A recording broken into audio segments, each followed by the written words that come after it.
ẹ̀ṣẹ̀ tí ìyá Ọ̀ṣun ṣẹ̀ òun kọ́ ni ta lọ́lọ́run òun kọ́ lẹ fi kan ta lọ́lọ́run ẹ̀sùn ìyá Ọ̀ṣun ó ìyá Ọ̀ṣun Ìlọrin ẹ̀sùn tẹ́ ẹ fi kàn ó yàtọ̀ sí ẹ̀sùn ta lọ́lọ́run ẹ lè pè é ní orúkọ kan náà bọ̀ ìlànà tẹ́ ẹ fi sọ pé wọ́n gbà ṣẹ̀ ó yàtọ̀ síra wọn ẹ̀ṣẹ̀ tí bàbá Olúawo Tedé ṣẹ̀ ó yàtọ̀ sí ta lọ́lọ́run you might tag them both the same but they are two different things. Please don't forget to subscribe, comment, share with your friends to have access to this kind of content that you have here. Don't forget to subscribe. I love and respect you. I'll be right back. Olóyìnbó máa ń sọ kinní kan wọ́n ní the punishment should not be more than the crime. Tẹ́ bá wo nǹkan tó wà nílẹ̀ the punishment already láti ìṣe ẹjọ́ is already more than the crime gan ká ní pé wọ́n ṣe ẹjọ́ wọ́n sọ pé ẹni ìjẹ̀bi. The punishment they are meting out to him already is far and way beyond the crime. If ever any crime was committed, the punishment already meted out to Talolong Abdulaziz Adegbola. If ever he is guilty of any crime, based on what they said, it's already more than the offense. Bẹ́ẹ̀ni gbogbo ẹnu ni mo fi sọ, kò dẹ̀ kọjá ẹnu mi. Wọ́n máa dẹ́ pè mí pé kí n wá dúró kí n wá rojọ́ ẹ̀ níbikíbi kí n wá tó ohun tí mò ń sọ ìsọ. Kódà nínú ilé ẹjọ́, I will stand there and say what I'm saying right now. Ó dá mi lójú ni. Ó dá mi lójú débẹ̀ ni. The punishment being meted out to Abdulaziz Adegbola Talolong already, without being guilty of any offense, not having been prosecuted and found guilty, is already way above whatever crime they are claiming he committed.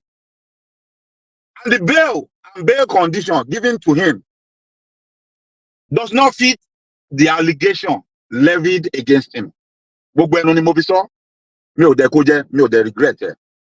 You see, nítorí pé gẹ́gẹ́ bá a ṣe sọ tẹ́lẹ̀, gbogbo orú àwọn àlàfo yìí wọ́n wà nínú òfin nítorí pé àwọn òfin tá à ń lò yìí, àwọn funfun ló ṣe é, wọ́n dẹ̀ fi àwọn àlàfo yìí lẹ̀ torí ọjọ́ tí ó bá fẹ́ dá gbáwú, tí wọ́n bá fẹ́ yan àwa dúdú jẹ, wọ́n lè sọ pé wọ́n ń tẹ̀lé òfin láti ṣe ohun tó ń ṣe, wípé kò síyàn dẹ́ńbẹ̀, wọ́n fi àwọn backdoor kan lẹ̀ fúnra wọn. Ìyẹn funfun láti lè máa ṣe pé àwa lọ̀gá yín, àwa làgbà yín. Gbogbo bó bá ṣe wù kẹ́ ní òfin wà tó ẹ fẹ́ lo òfin ẹ fẹ́ lọ lé ẹjọ́ nǹkan kan sì wà ń bẹ̀ tá a máa lò lórí yín kẹ́ẹ̀dẹ̀ mọ̀ pé nílùú wọn ọ̀pọ̀lọpọ̀ àwọn adájọ́ náà funfun ni wọ́n tó bá ti lè jẹ́ pé àwọn tẹ́lẹ̀ wọ́n jọ yéra wọn ni èyí tó bá jẹ́ dúdú gan tó jẹ́ pé ọ̀ndà àwọn ló wà àwọn náà fi síbẹ̀ wọ́n dẹ̀ mọ̀ bó ṣe lè yọ kúrò ohun tó bá sọ fún pé kó ṣe òun ló máa ṣe the same situation yẹn òun ni ẹ bá tó ń ṣẹlẹ̀ nílọrin lọ́wọ́lọ́wọ́ yẹn that judge might be a Christian but he's being controlled and being told what he's going to do. Either wọ́n promise ẹ̀ ní nǹkan kan, either àwọn náà gbé síbẹ̀, or wọ́n halẹ̀ mọ́ whichever one. Gbogbo tó wù kó máa ṣẹlẹ̀ tó fi ń ṣe ohun tó ń ṣe yẹn kò fi tọmọlúàbí sí. Thank God we know his name and I'm going to mention his name. Yes. Wọ́n lórúkọ ẹ̀ pé Mr. Sunday Adeniyi.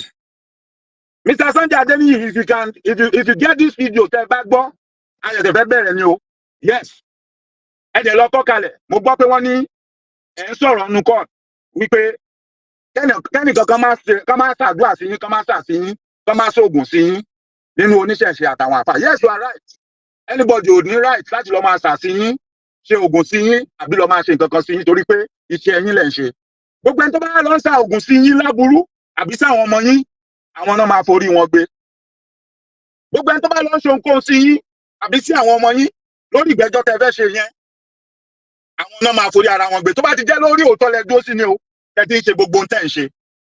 But at the same time mo fẹ́ jẹ́ kẹ́ wá rántí wípé bá ṣe bẹ̀rù la bọ́mọ o gbogbo bó bá ṣe wù kó jẹ́. A máa wá fọ́tò yín jáde níbikíbi tá a bá máa tiri kò ṣe pé kán fi ṣàṣìyàn àbí kán ṣoògùn sí yín. But for you to know why we need your picture will have to go with your name. A máa report ẹ̀ sáwọn ibi tó yẹ ká report ẹ̀ sí pẹ̀lú ìgbésẹ̀ tẹ́ ń ṣe yìí àti gbogbo ohun tẹ́ ń ṣe yìí irú ìdájọ́ tẹ́ ń gbé kalẹ̀ yìí. If this punishment you are meting out and this type of bail condition you are giving to this young guy, if it meets with the offense that was alleged to have been committed, nígbà tá a bá gbé lọ ọ̀dọ̀ àwọn tó jọ ju gbogbo wa lọ tán bá bá wa yẹ̀ wò wọ́n lè má lè mú yín o àwọn nǹkan kan máa wà tó máa fẹ́ tí yín tẹ̀ ní lè ṣe ṣe mọ̀ bẹ́ẹ̀ tẹ́ ẹ̀ bá réyàn tó máa sọ fún yín we are getting there. We are going to tell you. If you say people are not going to get the right judgment in the law court, then we will bring you to social media and then we will take it up. We go international. Tí o bá ṣe é ṣe nínú ilé agbe lọ́ta nígbà tó bá di pé ọ̀pọ̀lọpọ̀ yín ẹ lè lọ anywhere àmọ́ àti kẹ́ jókòó sí Nàìjíríà tẹ́ ti ń ṣorí burúkú yín tẹ́ ti ń jìyà òṣì yín tẹ́lẹ̀ ń jayé tẹ́lẹ̀ ń ṣe agbára yẹn nígbà tẹ́ ẹ bá lè lọ bì kankan mọ́ tẹ́ bá apply fún visa tó bá ń deny yín táwọn ọmọ yín ń débẹ̀ tó lọ apply fún visa tó bá find out páwọn ọmọ yín ni tó bá bẹ̀rẹ̀ sí deny wọn gbogbo ìlú yẹn tẹ́ ń bàjẹ́ tẹ́ rò pé yín máa lọ bí tó wù yín ẹ̀yin máa rí bí sá lọ nígbà tẹ́ ẹ bá rí yẹn ṣe mọ́ bóyá ààrẹ ń kálukú yín máa bẹ̀rẹ̀ sí balẹ̀ bóyá ó máa bẹ̀rẹ̀ sí yé gbogbo yín wípé some things are not done kẹ́lí mọ̀ pé mo mọ ohun tí mo sọ ó yé mi dáadáa eléyìí tẹ́yìn ń ṣe yìí kò ń ṣe tuntun kò ṣẹ̀ṣẹ̀ máa ṣẹlẹ̀ ẹ̀yin bàbá wa tẹ́ lọ sílé ẹjọ́ lánàá àti lọ́ọ̀yà tẹ́jọ lọ ẹ kú iṣẹ́ takuntakun tẹ́ ṣe ẹ kú fọmọnìyàn ṣe Elédùmarè á máa wà pẹ̀lú gbogbo yín mo fẹ́ sọ kinní kan fún yín ẹni wọ́n promise yín lánàá pé ta lọ́lọ́run máa rí ìdájọ́ òdodo gbà irọ́ ni wọ́n pa fún yín o ta lọ́lọ́run ò lè rí ìdájọ́ òdodo gbà lọ́dọ̀ àwọn tí ẹ wà yìí your only choice and your only solution ni pé kán bá gbé ẹjọ́ yẹn kúrò nílọrin totally wọ́n gbé ẹjọ́ yẹn kúrò nílọrin I would prefer they bring it to Lagos I would prefer they bring that case to Lagos wọ́n gbé ẹjọ́ yẹn kúrò nílọrin totally wọ́n gbé ẹjọ́ yẹn wá sí Èkó bẹ́ẹ̀ ni kẹ́ ẹ lè mọ difference kẹ́ ẹ dẹ̀ lè rí difference kẹ́ ẹ lè mọ ohun tó ń jẹ́ ìdájọ́ òdodo kẹ́ rí agbẹjọ́rò lè máa sọ fún yín pé kẹ́ ẹ fọkàn balẹ̀ because agbẹjọ́rò lòun kò fẹ́ jẹ́ kán there in contempt of court tí ò bá yẹ yẹn lọ béèrè lọ́wọ́ agbẹjọ́rò yẹn ó dẹ̀ ṣeé ṣe kóun fúnra ẹ̀ ti padà sọ fún yín lábẹ́ aṣọ ọ̀pọ̀lọpọ̀ bí àwọn agbẹjọ́rò yẹn bá ṣe ń ṣẹ́nu kù bá ṣe ń wo nǹkan tó ń sọ àti nǹkan tó ń ṣe because wọn fẹ́ wà liable and they don't want to be held in contempt of the court ṣe àpẹjọ́ yẹn ti wà nílé ẹjọ́ adájọ́ ti wà lórí ẹ̀ anything tó bá sọ especially tó bá ta kóńtà adájọ́ yẹn ń ṣe àbóńtà adájọ́ yẹn ń gbìyànjú àti ṣe wọ́n lè dé court next time kan sọ pé kán lọ tì wọ́n mọ́lé pé they are in contempt of court bẹ́ẹ̀ ni so amẹ́yìn yá wa àti bàbá wa mo gbọ́ tẹ̀ ń sọ lánàá ẹni wọ́n ti ní kán wá gba béèlì ẹ̀ ẹni wọ́n dẹ̀ ti sọ pé máa rí ìdájọ́ òdodo gbà pé ní sọ fún yín báyìí àpẹẹrẹ pé ta lọ́lọ́run ò lè rí ìdájọ́ òdodo gbà òun lè rí lára béèlì àti bail condition tán fún yẹn òun lè rí lára béèlì àti bail condition tán fún nítorí pé kí ni right from day one ní ta lọ́lọ́run ti wà entitled sí bail even in the first place ta lọ́lọ́run should not be in jail for this case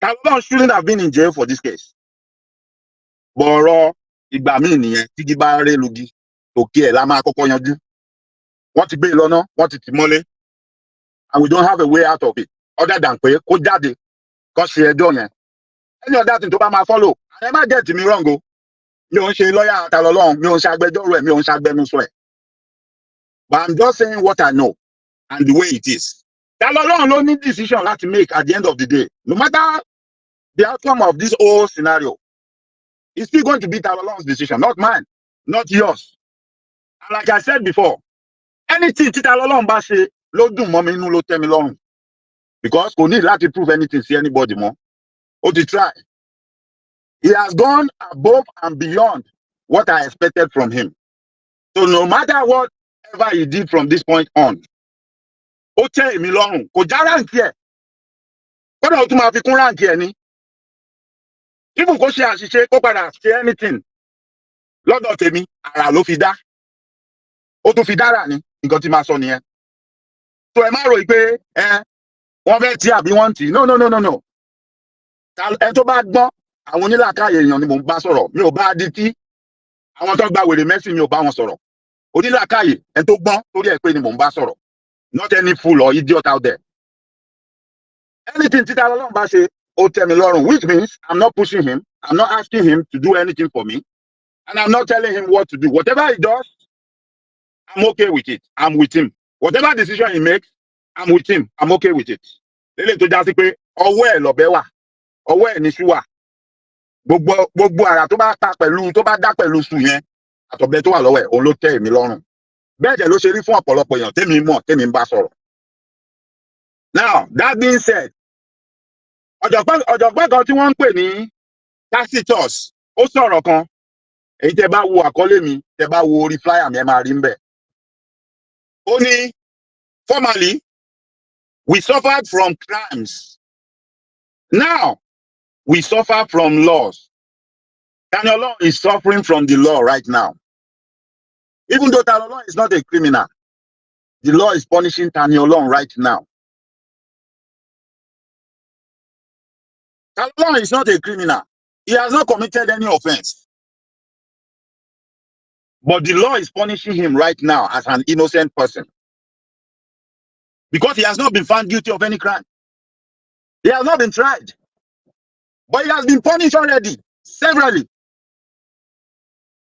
Even people that committed offense, some murderers, some armed robbers did not even suffer to this extent. So fún adájọ́ yẹn kó máa gbọ́ kó lè mọ̀ pé àgọ́ kò ń ṣe gbogbo wa lágọ́ kò dẹ̀ ń ṣe àwọn tó wà Nàìjíríà nìkan ló ní interest nínú kéèsì Talolong. There are some people that are not in Nigeria that are interested in that case, that are watching it. Yes, they may not have any power to come to Nigeria and make any decision or do anything. But you see, you yourself, this could lead to the denial of so many things for you. Bẹ́ẹ̀ni, tó bá dé lejù, tó bá kọjá bẹ́ẹ̀, don't be surprised o. Ẹ máa ń gbọ́ wọn máa ní wọ́n ń gbé àwọn kan lọ sí International Criminal Court. Irú àwọn nǹkan tẹ́ ń ṣe yìí, ara ẹ̀sùn téèyàn lè gbé lọ síbẹ̀ ni. Because already, what you are doing is showing that you are taking side already.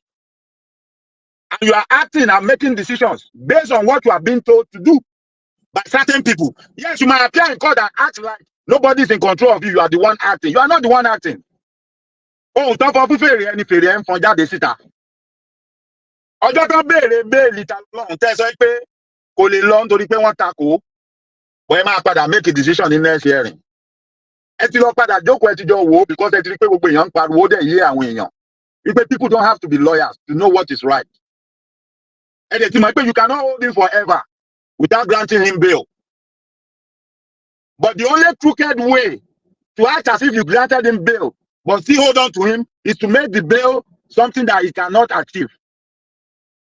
Is to give him an unrealistic bail conditions. Now. The guy is not a murderer. He didn't rape nobody. He's not an armed robber. He's not a terrorist. Name it. Name any crime you want to name. He hasn't done any of such. Neither did you find anything like that in his history, in his background. So on what ground, on what condition will you attach such a bail condition to this guy? Somebody that in the first place shouldn't have been in jail for this case. You should have even considered the fact that he shouldn't have been in the jail in the first place. Even if you say, mi ò fún any condition kankan lórí bail ju wípé a nílò èèyàn kan tó dájú pé ó ń gbé ní Ìlọrin bí tó jẹ́ pé tá bá rí ẹ a máa rí ó kàn ṣáà dúró fún ẹ ká mọ̀ pé tá bá rí ẹ ẹni yẹn la máa lọ pé tó máa wá ẹ jáde. That would have been good enough based on nǹkan tó ti fojú ọmọ yẹn rí àti nǹkan tó ti go through already. Torí pé kíni ẹ̀sùn tí wọ́n náà fi kàn wọ́n fẹ̀sùn kàn ni o ẹ ti try ẹ ẹ ti sọ pé ó jẹ̀bi o ẹ ti béèrè lọ́wọ́ ẹ pé ṣó jẹ̀bi ó lóun ò jẹ̀bi ẹ lè ti ṣe ẹjọ́ ẹ̀sùn tó dẹ̀ fi kàn ẹ̀sùn ó bàyàn lórúkọ jẹ́. Because mo gbọ́ táwọn idiot mi wọ́n explain defamation of character wọ́n sọ nǹkan tó wù wọ́n ó rí wá pé we know what defamation of character is. I know what it is to defame somebody. Bó bá defame èèyàn ó bàyàn lórúkọ jẹ́ nípa sísọ àwọn nǹkan tí ò dá nípa ẹni yẹn pàápàá jùlọ bí àwọn nǹkan tẹ́ni yẹn ò ṣe wá sọ pé ó ṣe ó dẹ̀ lẹ́rìí láti fìdí ẹ̀ múlẹ̀ torí tó bá léèyàn ṣe nǹkan tó bá ní ẹ̀rí láti fìdí ẹ̀ múlẹ̀ ó parọ́ mẹ́ni yẹn o. In Talolong's case, Talolong ní ẹ̀rí láti fìdí nǹkan tó sọ múlẹ̀. Ibi tẹ́rí yẹn ti jáde wá lẹ́ni yẹn lè wá sọ pé kò rí bẹ́ẹ̀ mọ́. That's a different thing entirely. Ó yàtọ̀ síra wọn. Mo rí pé àwọn kan ń gbé ọ̀rọ̀ yẹn wọ́n sọ pé ṣèbí ìyá Ọ̀ṣun ṣèbí ìyá Ọ̀ṣun náà ó ti padà bẹ̀bẹ̀. Ẹ̀ṣẹ̀ tí ìyá Ọ̀ṣun ṣẹ̀ òun kọ́ ni Talolong òun kọ́ lẹ fi kan Talolong. Ẹ̀sùn ìyá Ọ̀ṣun ìyá Ọ̀ṣun Ìlọrin ẹ̀sùn tẹ́ fi kàn ó yàtọ̀ sí ẹ̀sùn Talolong. Ẹ lè pè ní orúkọ kan náà bọ̀ ìlànà tẹ́ fi sọ pé wọ́n gbà ṣẹ̀ ó yàtọ̀ síra wọn. Ẹ̀ṣẹ̀ tí bàbá Olúwawòtedé ṣẹ̀ ó yàtọ̀ sí Talolong. You might tag them both the same but they are two different things. Ìyá Ọ̀ṣun ló fẹnu ara ẹ̀ sọ pé Adégún òun náà dẹ̀ ni wọ́n pè tó lóun ò lẹ́rìí tó dẹ̀ sọ ká dé Ògún mọ́ tẹ̀tìrì bẹ́ẹ̀ ẹ̀dẹ̀ yẹn mọ́wọ́ ẹṣẹ́ lé ní. bàbá Olúawo Tedé àwọn náà ṣe fídíò tó sọ pé Adégún tí bàbá Olúawo Tedé bá jáde lọ́la tó máa sọ pé adé Ògún mọ́ àwọn náà sọ̀rọ̀ àwọn náà légún lé bàbá àwọn òjò àwọn náà tún ní kò jó mọ́ ẹ̀ṣẹ̀ yẹn ní méjì. now ta lọ lọ́hùn ó rí fídíò ibi tí bàbá Olúawo Tedé ti sọ nǹkan tí wọ́n sọ ó dẹ̀ mú fídíò yẹn jáde pé ẹ gbọ́ fídíò yìí ẹ gbọ́ nǹkan tó ń sọ bí o. ó wá sọ ọ̀rọ̀ tiẹ̀ pé ṣé ọ̀rọ̀ yóò jọ mọ́ ọ̀rọ̀ tí wọ́n ti ń sọ tẹ́lẹ̀ èèyàn míì ló tún kọ̀ǹfàmù ẹ̀ ń bí ọ̀rẹ́dí ó ti mẹ́rin nǹkan tó ń sọ jáde kì í ṣe pé òun ló lọ ṣàgbélẹ̀rọ ẹ̀ tó lọ wú wá tó parọ́ mọ́ èèyàn ó lẹ́rìí nǹkan tó sọ ó mú jáde níbi tó ti ń sọ.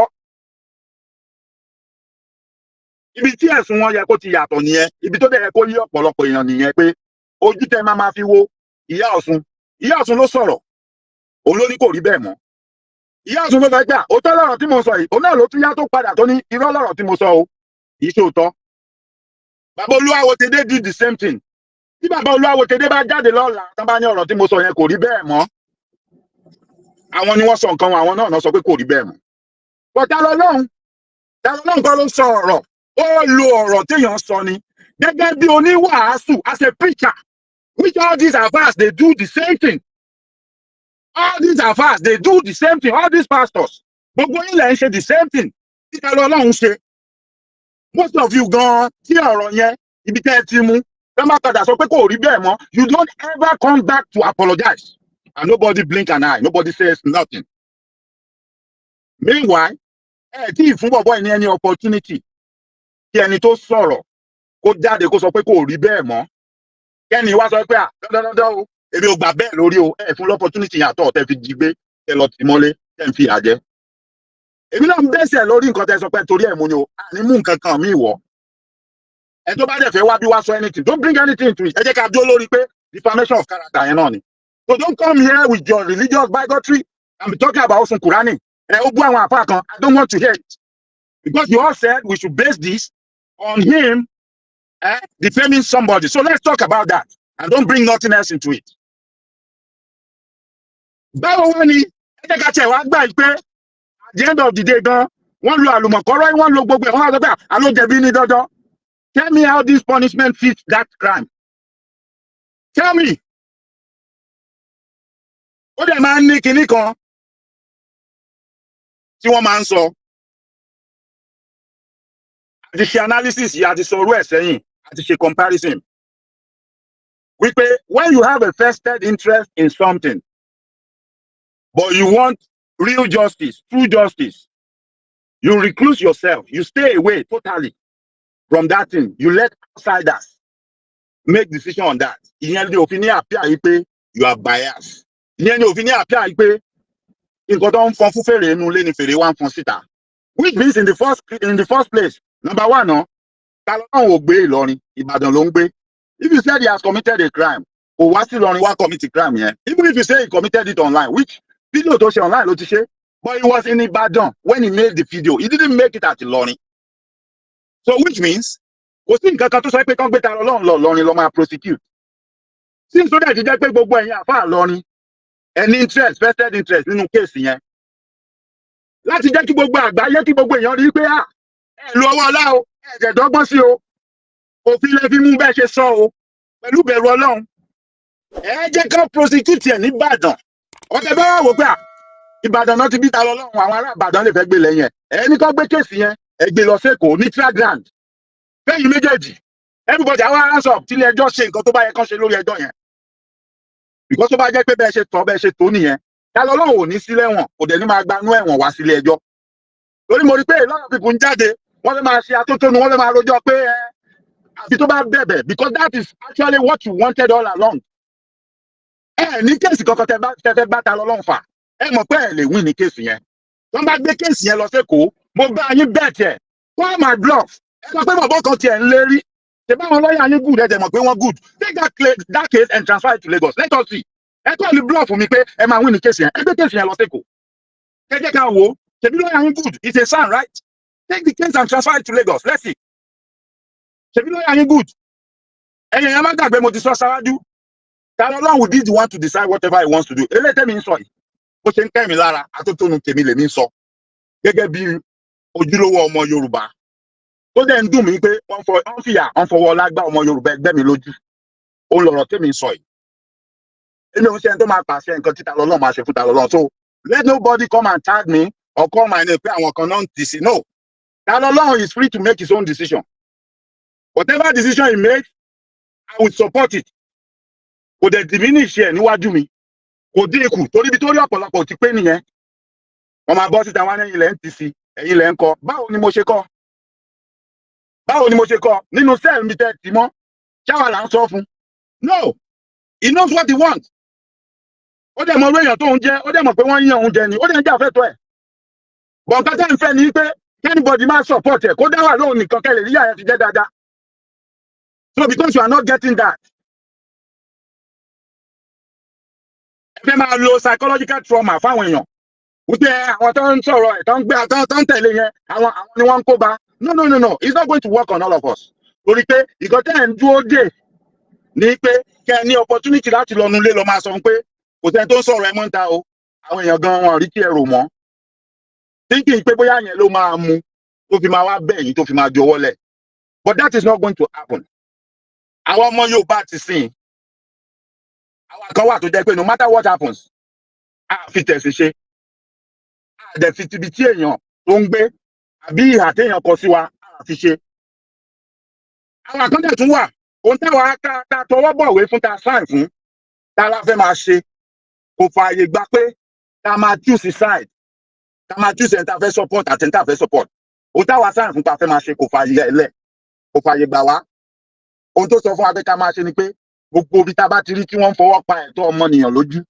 ká dìde ká sọ̀rọ̀ ńbẹ̀ it don't matter if that person is white black red pink male or female Christian Muslim ìṣẹ̀ṣe it doesn't matter tó bá wá ń bí wípé ìgbà tó ń gbà àwọn Muslim bo ló wà mo wà níbi tí mo wà the only reason why I didn't say nothing was because mo mọ bẹ́ẹ̀ ṣe rí láàrin ara yín ìgbà tẹ́ bá máa parí ẹ̀ mi ò lè jẹ́ kẹ́ forí mi fọ́ àgbọn alóhun tẹ́ ẹ ṣe fún olóyè Sunday Adéyẹmọ Ìgbòho sà ohun tẹ́ ẹ ṣe fún nìyẹn right nǹkan tó fi dọ̀tá ọ̀pọ̀lọpọ̀ ọ̀nù yín nìyẹn wípé kò fi yín lẹ̀ kẹ́ fìyà jẹra yín ó dá sí alright béèyàn bá jẹ́ Muslim tán bá yàn jẹ tó bá pè mí tí n bá rí pé ó ní kéèsì kì í ṣọ̀daràn tí bá rí pé wọ́n yàn jẹ ni ẹni tó yẹ kán dá sọ̀rọ̀ ẹ̀ ni what case scenario màá ní kó tọwọ́ bọ̀wé fún mi kí n tó dá sọ̀rọ̀ ẹ̀ kí n tó máa sọ̀rọ̀ yes if you can enter into agreement with me so that tọ́rọ̀ bá bẹ́yìn yọ tó bá jẹ́ pọ́n fẹ́ dà bí ọgbọ́n ni àbí tó bá jẹ́ pọ́n fẹ́ rọ́ọ̀bù mi ni pé wọ́n ọ̀rọ̀ tán pè mí sí mo yọjú sí màá lè mú ìwé tó sáyẹ̀nsì jáde pé no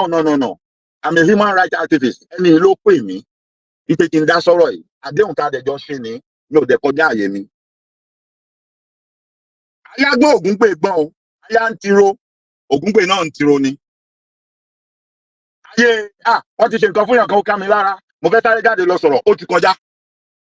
No ayé wọ́n ṣe nǹkan fún yàn kò dáa mo fẹ́ jáde sọ̀rọ̀ bọ̀ máa jáde máa sọ̀rọ̀ pẹ̀lú ọpọlọ ni. Kẹ́ni ẹ bá nídìí láti ṣe agreement pẹ̀lú mi pé ọ̀gbẹ́ni dìde kó sọ̀rọ̀ mi kó ràn mí lọ́wọ́ ó máa ní láti ṣe. I won't just run and rush out and start talking. Kẹ́ni ẹ wá tọ́nà ara nǹkan níta ló ránṣẹ́. Àbí kó ní wọ́n lo kọ́ọ̀sì kìíní kan àbí lo ṣe nǹkan kan fóun. Àwa ò ní bá yín ṣe irú yẹn. tó bá fẹ́ béèrè question pé tó gbogbo àwọn Muslims tí wọ́n á mú láti jẹ́ kílódé tó sọ̀rọ̀ I've told you my reason now. Èyí tó bá need the help nu wọn tó bá fi pé a fit in láti play that role tó bá pè wá a máa ní kó tọwọ́ bọ̀wé a ní lọ́ọ̀yà tá a máa ní kó lọ bá kó tọwọ́ bọ̀wé wípé òun ló pè wá pé ká dá sí o sọ pé a fẹ́ dá sí but tó bá fẹ́ ká dá sí condition wa ni ó yá tó bá tẹ́ lọ́rùn fọwọ́ sí then I'll pick up your case I'll do the same thing I'm doing right now. When tí bá mọ̀ tó jẹ́ ọmọ Yorùbá tí ìṣe tó gbé ẹ̀sìn lórí tí ò dẹ̀ ń ṣe ọ̀rọ̀ ìjà ẹ̀sìn tí wọ́n bá yàn jẹ àbí tán bá ṣe iṣẹ́ láabi fún I'm not going to ask you to sign any agreement. I'll come out and talk. I'll play my own role. I'll play my own part. Even without talking to you. Bẹ́ẹ̀lì àti bail condition tó ń fún ta lọ́wọ́ yẹn kò kí ń ṣe bẹ́ẹ̀lì o. That is just pẹnu yín mọ́ ẹ má sọ̀rọ̀ pé wọ́n jẹun gba bẹ́ẹ̀lì ẹ̀ mọ́. But we still know it's not going anywhere. So ọ̀rọ̀ yẹn ṣẹ̀ṣẹ̀ ń yé mi ń sìn ni. Nígbà tá à ń gbọ́ gbólóhùn kan lẹ́nu àwọn èèyàn kan pé tá a bá mọ̀ pé a fẹ́ kí ta lọ lọ́run kó gba justice lórí nǹkan tó dúró fún. Wípé tá a bá mọ̀ pé a fẹ́ kí ta lọ lọ́run kó rí ìdájọ́ òdodo gbà ká lọ ní sùúrù ká lọ farabalẹ̀ wípé títí tó dẹ̀ fi gba justice yẹn àtọgbà ẹ̀wọ̀n ni ó ti máa wá sí kóòtù tí ò bá yé yín ẹjọ́ máa yé yín báyìí. Ẹ pé mo béèrè question yẹn mo ní is there something these people knew that we don't know?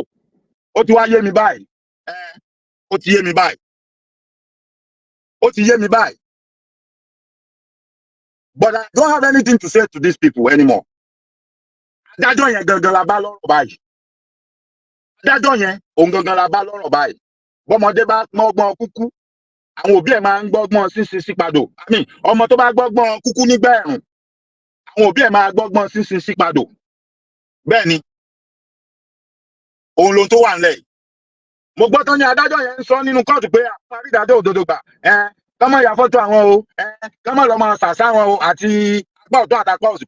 Gbogbo ẹni tó bá lọ sàsí yín, àbí tó bá mú fọ́tò yín tó lọ fi ṣe láàbí sí yín. Adájọ́ yẹn ni mò ń sọ báyìí o, Mr. Sunday Adeniyi. Àbí sáwọn ọmọ yín láìṣẹ̀ láìrò ó lè jẹ́ pé lórí òótọ́ lẹ dúró sí orí ara wọn ni wọ́n fi gbé. Anybody ni mo sọ tó bá lọ ń ṣe nǹkan sí yín tó jẹ́ pé lórí òótọ́ àti ìdájọ́ òdodo tẹ́ lẹ́ ń ṣe yẹn lẹ́ ń ṣe orí ara wọn wọ́n fi gbé. Ṣùgbọ́n tó bá jẹ́ pé orí òdodo kọ́ lẹ dúró sí tẹ́ tí ń ṣe gbogbo tẹ́ ń ṣe gbogbo tán bá sàsí yín pátápátá láṣẹ Èdùmàrè ó máa mọ yín ni ó máa ṣẹlẹ̀. Wọn nílò fọ́tò yín láti ṣe. Níwọ̀n gba àgbà tí ò bá ti dórí òdodo lẹ jókòó sí tẹ́ tí ń ṣe gbogbo tẹ́ ń ṣe tó jẹ́ lórí irọ́ ni gbogbo ohunkóhun tẹ́nikẹ́ni bá sàsí yín yóò máa ṣẹlẹ̀ yín lórí ni. Àmọ́ tó bá jẹ́ lórí òdodo lẹ jókòó sí bẹ́ẹ̀ ṣe ń sọ tẹ́ tí ń ṣe gbogbo tẹ́ ń ṣe yìí gbogbo ẹni tó bá sàsí yín àbí tó bá ro titi yín níbi wọ́n á máa forí wọn gbé ni. Bí ó ṣe rí nìyẹn. At the same time ìyẹn lápá kan because we can read the writing on the wall. Ó dẹ̀ ti wà clear. It's boldly written on the wall. We can read it pé ṣetán láti fún ta lọ́lọ́run nídàájọ́ òdodo. Based on the bail condition you are giving him. Báwo la ṣe máa sọ ajá mọ́lẹ̀ tá a máa sọ ẹkùn mọ́lẹ̀? A lè sọ pé ajá àtẹkùn tá a fẹ́ so mọ́lẹ̀ yìí o. A fẹ́ gba oníkálukú wọn láàyè o. Wọ́n ṣe agbára wọn bó ṣe tó o. Oníkálukú dẹ̀ ṣó wa o pé báyìí ló ṣe rí wa ò ní gbèjà ẹnì kankan o. A dẹ̀ ní fi síbì kankan. A wá sọ ajá àtẹkùn mọ́lẹ̀ tán. A wá fa ìrù ẹkùn. A wá gbé ilé ajá lọ́wọ́. A wá sọ pé a ti ṣojúṣe wa. Wọ́n ṣe irú ẹ̀ kó dà. Òun ló ń tẹ́ ṣe kalẹ̀ òun lọ̀rọ̀ tó wà ńlẹ̀. Èèyàn lòun máa fi àjùlọ hàn mí. Òun máa fìyà jẹ mí. Wípé nǹkan kan ṣoṣo tí mo lè ṣe tóun ò fi ní fi àjùlọ hàn mí tóun ò ní fìyà jẹ mí ni pé kí wá mọ rábàbà kí wá dọ̀bálẹ̀ kí máa bẹ òun. Ṣùgbọ́n wọ́n sọ pé mi ò yẹn jẹ́ o. Òfin ni mo fẹ́ lò o. Inú mi dẹ̀ dùn pé òkè òfin ló fẹ́ lò. Tó bá ti jó òfin ló fẹ́ lò kò sí láì fi ń bẹ̀. Àmọ́ ní ìsìn ohun tá à ń rí ni pé òfin àlùmọ̀kọ́rọ́ yìí òfin tó fi sápá kan òun ni wọ́n fẹ́ máa lò. Yes, you are the judge. You have the right to decide what the bail condition will be. But my question to you, sir, ṣé bail condition yìí ṣó meet the allegation tí wọ́n levy against ìta lọ lọ́hùn tó fi jẹ́ pé irú bail condition yìí lẹ fún? Èèyàn tá a lè sọ pé at the end of the day tán bá ṣe ẹjọ́ gan tí ò bá ní choice ó lè plead guilty. Wọ́n dẹ̀ lè ló jẹ̀bi. Ẹ fún un ní bail condition. Bail condition tẹ́ ẹ fún un ó wà very very easy. Ó wà very very easy kò hard rárá. Àmọ́ ẹni tí ò ṣẹ̀ tó dẹ̀ nígbàgbọ́ pé òun ò ṣẹ̀ tó dẹ̀ nígbàgbọ́ pé gbogbo bó bá ṣe wù kán fẹ́ ṣẹjọ́ gbogbo ibi tán bá fẹ́ gbé lọ òun ò ṣẹ̀. Worst case scenario ẹni tó sọ̀rọ̀ tóun lò yóò lóun ò sọ bẹ́ẹ̀ mọ́. Wọ́n á dẹ̀ sọ pé tó ẹni yẹn ò sọ bẹ́ẹ̀ mọ́ o kó lọ ṣàtúnṣe o kó jẹ́ kí gbogbo èèyàn mọ̀ pọ́rọ̀ yẹn ò rí bẹ́ẹ̀ o. Ẹ wá mú ẹni yẹn ẹ wá lẹ fún ní bail condition. Ẹ wá fún ní bail condition bí ẹni tí in fact àwọn agbésùmọ̀mí gan I'm talking about the terrorists in Nigeria. Kò sí anybody tán fi sẹ́wọ̀n nu wọn tó kílẹ̀ sí pé wọ́n máa fún wọn ní irú bail condition yẹn. Ṣé bá rí gbogbo wọn? Ṣé bí gbogbo wọn ní dáṣọ sí lọ́rùn tó ń fún lóúnjẹ tó ń fún lówó oṣooṣù yẹn? Tó ẹ sọ fún wa báwo lẹ ṣe fẹ́ justify nǹkan tẹ́ ẹ ṣe fún ta lọ lọ́hùn? Because mo wo gbogbo kinní yẹn there is no justification in it. Àwọn agbésùmọ̀mí tí wọ́n ń pa àwọn èèyàn tí wọ́n lọ ń ba oko olóko jẹ́ tí wọ́n ń bá ìyàwó oníyàwó sùn wọ́n ń bá ọmọ ọlọ́mọ sùn wọ́n ń dà lúrú kódà wọ́n tó ń gba stéètì mọ́ àwọn gọ́fìnà kan lọ́wọ́ tí wọ́n bá mú wọn wọ́n á ní kán lọ kó wọn síbì kan pé kán rehabilitate wọn wọ́n á máa fún wọn lóúnjẹ wọ́n á ránṣọ fún wọn wọ́n á ra bàtà fún wọn wọ́n á dẹ̀ tún máa fún wọn lówó oṣù. àwọn apààyàn nìyẹn o àwọn tó ti ṣe àṣemáṣe tó yẹ kí ìjọba ní kó wọn lọ sí firing squad àbí pé tó kó ṣẹkẹṣẹkẹ sí wọn lọ́wọ́ àtẹsẹ̀ tó lọ tì wọ́n mọ́bì kan pé kò yẹ kó máa gbé láàrin èèyàn ẹ̀jẹ̀ wà ń bẹ̀rẹ̀ sọ̀rọ̀ tó ẹ̀yin mọ́rú ẹjọ́ yìí dá fẹ́ntì òṣè láàrin irú yín kẹ jáde kẹ máa sọ̀rọ̀ pé àwọn agbésùmọ̀mí wọ̀nyí wọn yẹ lẹ́ńtọ́ kó máa gbá òjò èèyàn kẹ má jà tapá tẹsẹ̀ adájọ́ alàgbà Sunday Adéníyì ẹ̀yin mò ń bá wí náà o èmi ò ní anything sọ sí àwọn àfáà yẹn mọ́ o mi ò ní anything sọ sí anybody you the judge that you are doing this that you are playing along with them like the one we are going to face now and I'm telling you all of you bloggers all of you speaking let's focus on this man let's focus on this man tó bá mọ̀ pé òun ò lè ṣe ẹjọ́ yẹn kán transfer ẹjọ́ yẹn kán gbé lọ síbòmí kán gbé lọ sékòó because already this man already took side he already choose what he's going to do he's working in favor of certain people because this bail condition does not fit the allegation. I won't say does not fit the crime because Tamilore is not a criminal and he has not been found guilty of any crime. So the bail condition does not meet the allegation that was levied against Tamilore. So I don't know where you got this from. Àwọn èèyàn tí wọ́n ń lérí tó sọ pé àwọn fẹ́ wo ibi tó máa gbé gbà. Wọ́n kidnap ẹ̀, wọ́n gbé wá sílùú wọn, wọ́n wá gbé wá sílé ẹjọ́ níwájú ẹ̀. Tó bá fẹ́ fi tọmọlúàbí sí tó bá rò ti pé wọn náà bímọ, o lábúrò, o lẹ́gbọ̀n, o láralé. Nínú bail condition kò sí anything tó yẹ kó attach ẹ̀ mọ́ wípé àwọn people yìí máa ní control lórí bail condition. You put everything under their control. Torí kó má bàa lè meet ẹ̀. Nǹkan tẹ́ ṣe nìyẹn náà. Nígbà tẹ ẹgbẹ́yàn ẹjíyàn gbé pé kó wá jẹ́jọ́ nílọrin. And then so there is equality in law. There's no equality in this case right now. No, there's no equality in this case. This law, this case is already one-sided. It's one-sided. Nítorí pé kíni? Odidi ìlú kan, wọ́n kóra wọn jọ bíríkótó. Odidi àwọn ẹlẹ́sìn kan, wọ́n kóra wọn jọ bíríkótó lórí one young guy. Ẹ wá ń lo gbogbo ọgbọ́n gbogbo àwọn òfin àdàmọ̀dì aláyémárì. Ẹ wá fi ń suppress gbogbo nǹkan tó yẹ kó ṣẹlẹ̀. At the end of the day, ẹni tí ò yẹ kó wà lẹ́wọ̀n rárá. Ẹ wá fẹ́ fún ní bail condition pé kán lè gbà kó máa lọlé. Kó ti lè máa wá jẹ́jọ́. Ẹ wá lọ mú condition tó jẹ́ pé mọ̀ pé kò lè meet. Láì bá ṣe pé ohun táwọn ènìyàn láwọn fẹ́ kó wá ṣe gangan ló máa lọ ṣe. Ẹ wá gbé bail condition yẹn lé lọ́wọ́.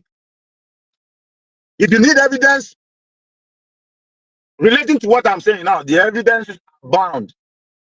They are right there on social media. Because right from the onset, these people said, Obu emi awa, Obu àwọn bàbá wa, nílọrin. Ojúmọ́ tó yónú now, ìdodo ni dájí ara. Which gbogbo allegations tó dẹ̀ ń sọ yìí, they are baseless, kò lẹ́sẹ̀ ńlẹ̀ níwájú òfin. Wọ́n wá jí gbé, wọ́n tì í mọ́lé, wọ́n wá gbé déwájú yín pé fún ní bail. Wọ́n attach bail condition mọ́ pé àwọn bàbá wọn tán ló kú yẹn. Nígbà wọn torí ẹ̀fẹ́ fìyà jẹ, ẹ wá attach ẹ̀ mọ́ pé ó nídìí wọn tán wá ṣe onídùúró fún. Tẹ bá fẹ́ fi sharia law, tẹ bá fẹ́ máa fi ṣe Kwara State, ẹ declare sharia law. Ẹ jẹ́ kí ìjọba Nàìjíríà gbọ́ pé ẹ fẹ́ máa lo sharia law ní Kwara State. Wípé ẹ fẹ́ jẹ́ kán lo any other law, sharia law lẹ fẹ́ máa lò. So that wọ́n á lè sọ fún yín bó ṣe máa jẹ́ what we need to be done and how it's going to be done. Ìbáwọn kan sọ nílẹ̀ Haúsá, ẹbí wọ́n ń lò ní ìsìn kò sẹ́ni tó bá wọn jà sí. Ẹni tó bá wù ló máa lọ bẹ̀. Ẹni tó bá dẹ̀ wù ló máa lọ dáràn bẹ́ẹ̀ tó máa fi gbé lọ sí sharia court tó máa lọ máa gbé lọ́wọ́ gé lẹ́sẹ̀ ńbẹ̀. Àbí tó máa nà wọ́n lẹ́gba. Wọ́n á ní ó yá dọ̀bálẹ̀ sórí bẹ́ǹchì bẹ́ẹ̀ yẹn. Bọ́sọ̀kòtò ẹ tí wọ́n máa bó wọn dì ẹni tó bá wù ní. At the same time, everybody mọ̀ pé if I practice a different religion, bọ́rọ̀ bá dèmi àti ẹ̀pọ̀ kò sí nǹkan kan tó fi díẹ̀ múlẹ̀ pé it's a must you take me to the sharia court because I'm not a Muslim. And I don't recognize that law. As an indigene of a country, I have the right to justice. So you cannot force me to go to Sharia law. All right? I'm a lọ sí civil court ni tó jẹ́ tìjọba orílẹ̀-èdè yẹn. Nítorí pé kíni mi ò ń ṣe Mùsùlùmí. Mùsùlùmí àti Mùsùlùmí ló lè ní èdè àìyedè kán máa gbé lọ sí Sharia court. Torí Mùsùlùmí làwọn méjèèjì. Wọ́n jọ understand the Sharia law ni. But when it involves two people, and one of them is not a Muslim, you cannot apply Sharia law. You have to go by civil law. law tó bá jẹ́ títí country yẹn. And we are not in a Sharia country. You people need to know that. So gbogbo kajo, gbogbo tricky, adájọ́ Christian, gbogbo yẹn ò jẹ́ àwa kan o. We knew this all along. Ṣé mo pé mo ti sọ tẹ́lẹ̀, ẹ̀yin tẹ́ bá rántí. Mo ní bail condition and terms tó máa fún ta lọ́lọ́run. Mo ní ó máa lágbára. Pẹ̀lú bí mo ṣe rò pé bail condition and terms yẹn máa lágbára. Mi ò expect irú eléyìí tán lọ gbé wá stupidity tán lọ ṣe. Torí stupidity leléyìí kò make sense at all. And that is why I'm calling this judge out. That is why you all need to start calling him out. And if we can find his picture, let's bring it out with his name. Let it be published in the newspapers. With the adájọ́ tó dárú ẹ tó gbérú ìdájọ́ ìkalẹ̀ lórí bẹ́ẹ̀lì lélẹ̀. And these are the bail conditions. Tó ń gbé fún ẹni tí ò pààyàn, tí ò jalè. So that gbogbo àwọn adájọ́ tó wà ní Nàìjíríà pátápátá, àwọn náà máa kà nínú paper. Àwọn tó wà ní House of Assembly, tó wà ní Senate, gbogbo wọn máa rí. If they are pretending and acting like they cannot see, let's put it where they can see it. Let's put it where they can see it. Èmi ò lẹ́nu bẹ́ẹ̀ omi ò dẹ̀ lérò, but I'm telling you guys, tẹ́ mọ nǹkan tó tó àti nǹkan tó yẹ tẹ́ dẹ̀ fẹ́ kí nǹkan dá. You need to start a petition against this judge. His name is Sunday Adeniyi. You need to start a petition against him. Send it anywhere that it needs to be sent to. Let everybody look at what he did. Wọ́n wá sọ pé ohun tó ṣe yìí, ó tọ́ ó dẹ̀ yẹ, bẹ́ẹ̀ ló dẹ̀ ṣe yẹ kó rí. You need to start doing that. Enough of just coming out and talking and making noise. If you say, why don't you start? I can start it. But will you join it? Because at the start here, at the create here, but will you assign it? My own is, I'm not fighting for leadership in anything. I'm not fighting for recognition. No. Let somebody start it. I'll go there immediately I see it. I will sign it. I will sign it. You look for recognition from nobody or validation from anybody. If anybody understands what I'm saying right now and you want to start it, please go ahead and start it. Share the link. Let's see it. We will all go there and sign it. If you know anywhere where we need to send such, let us know. We will start sending it there. Because everybody needs to focus on this. This is a living person. He's not dead yet. Some of us are not ready until when they kill him before you start shedding your crocodile tears. Coming online and saying, Anita, we are not waiting for that. And if we have an opportunity here, because we know that's what some of you are waiting for. That's what some of you are waiting for. But we are not cannibals. We don't want to see blood. And we don't want nobody's life to be lost before we start talking. That's why we are talking now. So if you are one of those that you are waiting until you hear something bad about this guy before you do something, we are telling you right now, no, some of us are not waiting for that. We know what is wrong from what is right. And we are not going to keep quiet. We are not going to keep short. I can see that all of you are starting to rush back into your cocoons. You don't want to talk again. You don't want to do nothing. You don't want to say nothing. You think this is the end of the road. It is not the end of the road. It is just the beginning of the road. Like I said, Talon can make his own decision. Whatever he decides, I'm with him 100%. Fully, all the way.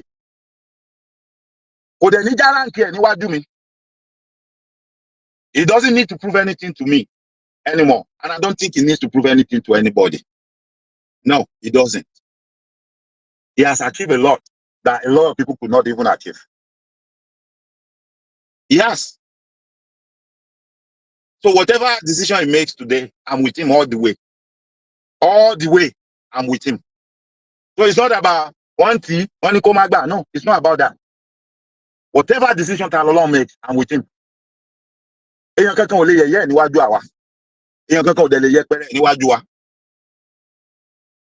Ibi tó yẹ kán ti yẹ̀yẹ́ ká sọ pé ó ní yẹ̀yẹ́ ni ó ti kọjá stage yẹn. In fact, ó ti kọjá bí táwọn expect pé ó máa ti give up. Ó tún ti kọjá bẹ́ẹ̀. It has gone beyond all that. So tó bá jẹ́ pé wà kan wà tá a jókòó pa ń test àfẹ́wò bí tó bá máa bá dé. We have gone beyond that. Nobody is testing him or trying to see how far he's going to go anymore. Whatever he decides, we're with him. Kódà tó bá di lọ́tún la kéèyàn kan gbé fídíò jáde pé ẹ wo ta lọ́lọ́run bó ṣe ń yílẹ̀ ẹ wo bó ṣe ń mu pẹ̀tẹ̀pẹ̀tẹ̀ tó ń bẹ̀bẹ̀. We will just be laughing at you. Ẹ̀yin tẹ́ ẹ ṣe iṣẹ́ yẹn la máa fi ṣe yẹ̀yẹ́. Pípẹ́ wà àwọn akọ̀dà àwọn dìndìnrín afọ́fúngbẹ̀mí. The guy already beat you at your own game. This guy has already beaten you at your own game. And you learn for you, okay? Nigeria bẹ́ẹ̀ yẹn ti ń ṣe nǹkan tẹ́ ń ṣe ẹ mọ̀ bọ́rọ̀ yín ti kọjá Nàìjíríà. Yes.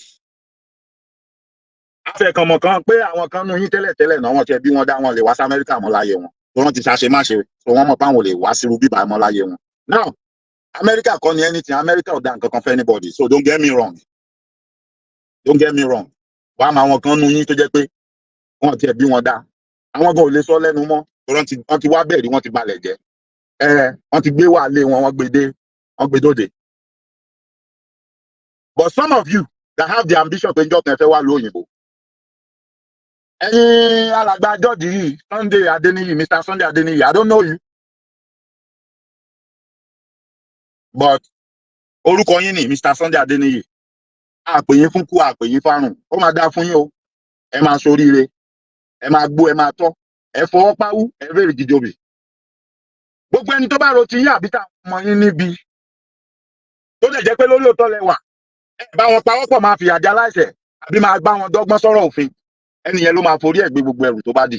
Ṣùgbọ́n tó bá jẹ́ pé ẹlẹ́bọn lẹ́rù lórí ọ̀rọ̀ ta lọ́lọ́run. Gbogbo tó bá sọ sí yín tó bá ṣe sí yín ó máa mọ́ yín ni o. Ọṣẹ ló ní kó ṣe mọ́ yín lára o. Kankan ló ní kó kàn yín lára o. Bó ṣe máa rí nìyẹn o. Gbogbo eléyìí tán náà sọnù kóòtù yẹn. I don't know if anybody is trying to do you any evil. If you are standing on the truth. Gbogbo ẹni tó bá gbìyànjú àti ṣe yín láburú, òun ló máa forí ara ẹ̀ gbé níwọ̀nba àgbà tó bá ti jẹ́ pé orí òótọ́ lẹ dúró sí. Níwọ̀nba àgbà tó bá ti jẹ́ pé orí òótọ́ lẹ dúró sí. Ìdájọ́ òdodo dẹ̀ lẹ ń ṣe, and you are basing your judgment on the allegation on ground. Gbogbo ẹni tó bá ro ti yín níbi ó máa forí ara ẹ̀ gbé. Gbogbo nǹkan tó bá wù kó lọ ṣe sí yín orí ara ẹ̀ ló máa fi gbé. Ṣùgbọ́n tó bá jẹ́ pé ẹ̀yin náà ń dọ́gbẹ́ sí, àbára rẹ̀ mọ́ yín, àbí wọ́n fún yín ní nǹkan kan, àbí wọ́n sọ fún yín pé báyìí ni kẹ́ ẹ ṣe tẹ́yìn náà lọ ń ṣe bẹ́ẹ̀. Gbogbo ohun tí àwọn èèyàn bá sọ lórí yín ó máa ṣe mọ́ yín lára o. Ó máa kàn yín lára ni o. Ìyẹn apá kan nìyẹn o, gẹ́gẹ́ bí ọmọ Yorùbá torí mo rí pé Yorùbá ni yín. Gẹ́gẹ́ bí ọmọ Yorùbá ìyẹn apá kan la sọ yẹn fúnra wa. But trust me, àwa ń wò lójú òfin àti lójú ẹni tí ó ní ọpọlọ wípé ìdájọ́ tẹ́ ẹ gbé kalẹ̀ lórí bail condition yẹn kò bá ẹ̀sùn tí wọ́n fi kan ẹni yẹn mu. Ìdájọ́ yín lórí ẹ̀ ó ti ga ju ẹ̀sùn tán fi kan ẹni yẹn lọ. Ó dẹ̀ ti ní ọwọ́ kan jà mọ́ nú. Torí ẹ̀ làwa ṣe mú orúkọ yín àti fọ́tò yín. A máa wá kọ̀wé lé lórí, a máa fi ránṣẹ́ síbi tó yẹ ká fi ránṣẹ́ sí. Wípé they need to look into your case. Irú ìdájọ́ tẹ́ ń gbé kalẹ̀ lórí ẹjọ́ ta lọ́lọ́run. And if need be, tí wọ́n bá rí pé ohun tẹ́ ń ṣe, ẹ̀ ń fọgbọ́n ba òfin jẹ́, àbẹ́ ń lo òfin ní ọ̀nà tí ò yẹ kẹ́ gbà lò. Kí wọ́n bá wa ṣe kí ni? Kí wọ́n bá wa nóòtì orúkọ yín, kí wọ́n bá wa máàkì yín down. Àfẹ́ kán fún yín níwèé láti rìnrìn àjò lọ sí àwọn kọ́ńtì kan mọ́. We are going to ask for that. We are going to demand for that. Tó bá wù yín, ẹ lè ní kò síbi tẹ́yìn lọ ẹ kọjá Nàìjíríà. Fine. Fine. But it is time. Yes, ọmọ kékeré ni wá. Kan pariwo lórí social media. But I think it's high time we start showing you that there are different ways of doing things. Ẹ rántí pé Kwere máa dùn jọ́ kínní àná. Ó rò pé kò sí anybody tó lè ṣe anything fóun. Ẹ rántí pé ibi tó ti kọ́kọ́ bẹ́ẹ̀ ló jẹ́ sùn wọ́n fún wọn náà. Wọ́n ná l'Amẹ́ríkà náà ni. Ìmọ̀ lè Kwere máa dùn wà lẹ́nìí. Kwere máa dùn wà in jail. Mi ò gbàdúrà rú ẹ̀fẹ́ anybody nínú yín o. Níwọ̀n bá gbà tẹ́ bá ṣe ohun tó tó àtohun tó yẹ. Tẹ́ bá dúró sí di òótọ́. Bẹ́ẹ̀ ni. Bẹ́ẹ̀ lọ dá ọ̀rọ̀ irú dáadáa. Kẹ́ ṣe ohun tó tó àtohun tó yẹ. Wọ́n bá tẹ mọ́yìn àbí téèyàn bá níbẹ̀rù kan tápá bá ká kéèsì. Ẹni kan transfer kéèsì yẹn kan máa gbé lọ sí Èkó kan gbé kó wájú yín. Kẹ́ fọwọ́ yín, kẹ́ fọ ẹsẹ̀ yín, kẹ́ yọwọ́ kúrò nínú aburú tán fẹ́ kẹ́ máa ṣe tán rán yín pé kẹ́ máa ṣe. Ó yé wa, ẹ má nù wá, a dẹ̀ mọ́ jẹ. Ẹ̀yin èèyàn mi, mo sì ń padà bọ̀ lórí ọ̀rọ̀ ẹ̀sùn mọ́ fún wákàtí ọ̀wọ̀ yìí. Atótónu mi for now kò ní jù báyìí lọ. This is ODUA TV Watch. Don't forget to subscribe, comment your opinion, like, comment and share so that other people can get access to what you enjoy on our channel. Thank you. We love you.